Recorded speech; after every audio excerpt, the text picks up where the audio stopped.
bit better. Because we want you to hear this. History has a way of changing depending upon who's telling it. Well, I invite you to take a journey with me, glimpsing through the true history of Negroes, blacks, African Americans, or whatever classification you're using today.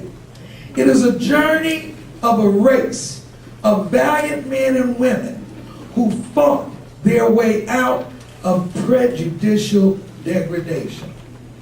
Somehow, in man's search of gold, we became more valuable, causing men and women of varying countries, races, social, and cultural backgrounds to lay aside what they knew was humane and morally right, and to justify what was done to a race of people as nothing more than a business transaction.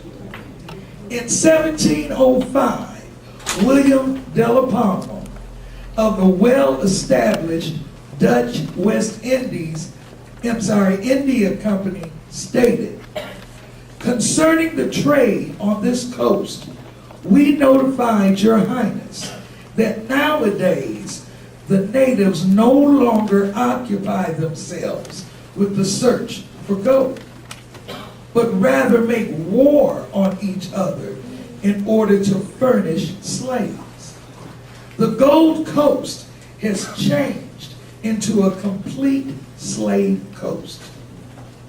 Hunted like animals, stripped of family, property, inheritance, and dignity. Some way we found strength to fight and rise out of the ashes of burnt homes, severed limbs, inhumane treatment, and shattered families. We, like Harriet Tubman, chose to wade in the water, abandoning the path of slavery and move into our place of freedom. In this play, we endeavor to walk you through history, allowing you to have a glimpse of the struggle and reminding you of the cost.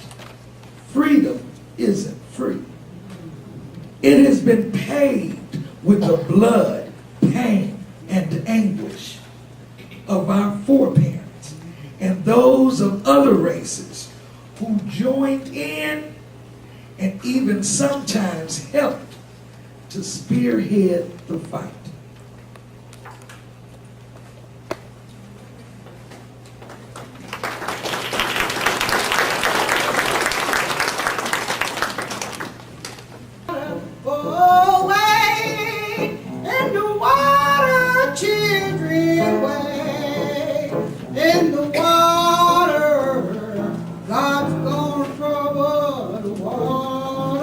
Let us wade in the water.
sing and shout. God's gonna trouble the water. There be nobody to order me out. God's gonna trouble the water. Let us wade in the water.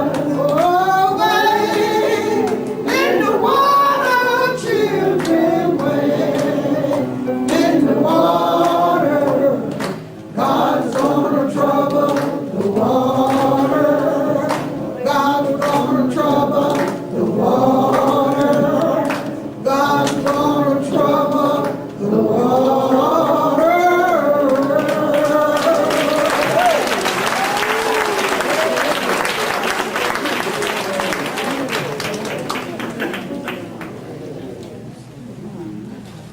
Under the leadership of William Lloyd Garrison, the Declaration of the National Anti-Slavery Convention assembled in Philadelphia to organize a national anti-slavery society. Garrison was an abolitionist who was unlike many others. He firmly believed in the freeing of the slaves and in their equality.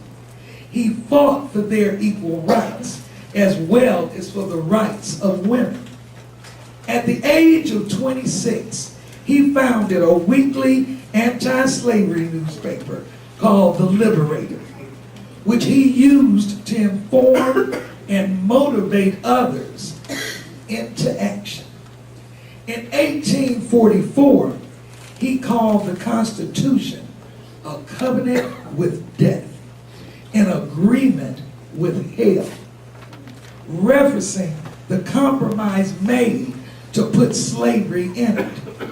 His outspoken views repeatedly put his life in danger, and even the government of the state of Georgia offered a $5,000 award for his arrest.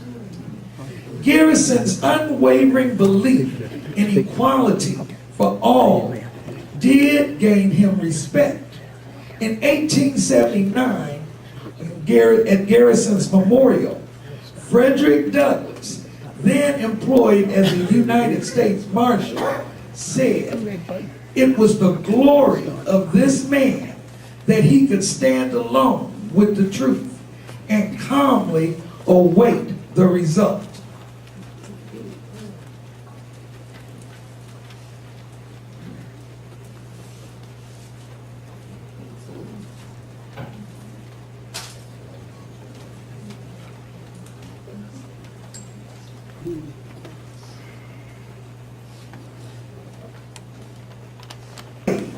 But escaped to freedom in New York in 1838 with the encouragement of William Lloyd Garrison.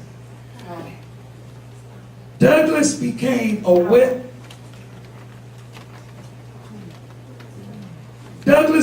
well-respected and well-known advocate .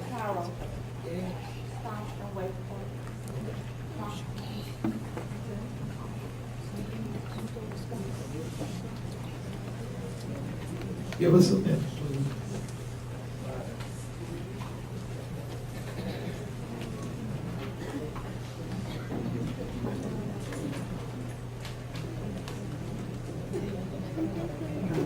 I am aware that many object to the harshness of my language, but is this not a cause for harshness? I will be as harsh as truth and as uncompromising as justice. On the subject of slavery, I do not wish to think or to speak or to write with moderation. No, no. Tell a man whose house is on fire to give a moderate alarm. Tell him to moderately rescue his wife from the hands of a ravisher. Tell the mother to gradually extricate her babe from the fire into which it has fallen. But urge me to use moderation in a cause like the present? I am in earnest. I will not equivocate. I will not equivocate. I will not excuse. I will not retreat a single inch. And I will be heard. The apathy of the people is enough to make every single statue leap from its pedestal and to hasten the resurrection of the dead. For those of whose emancipation we are striving, constituting at the present time, at least 1/6 part of our countrymen are recognized. But escaped to freedom in New York in 1838 with the encouragement of William Lloyd Garrison. Douglass became a